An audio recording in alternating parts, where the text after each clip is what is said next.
In primetime news this evening, St. Catherine reopens, but some residents think it was premature. Help received. Woman featured on primetime news shown overwhelming support.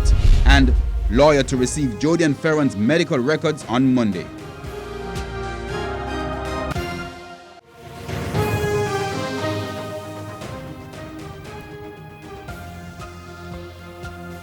Good evening and welcome to Primetime News. We're on air and online at onespotmedia.com. I'm Herman Green. And I'm Janella Precious. Also this evening, the Financial Week, Primetime Sports commentary, E-Prime and weather. But before the break, the feedback question. Our question this evening: what are your views on the lifting of the 24-hour curfew in St. Catherine? You can share comments online, facebook.com/Television Jamaica, and tweet us at Television Jam.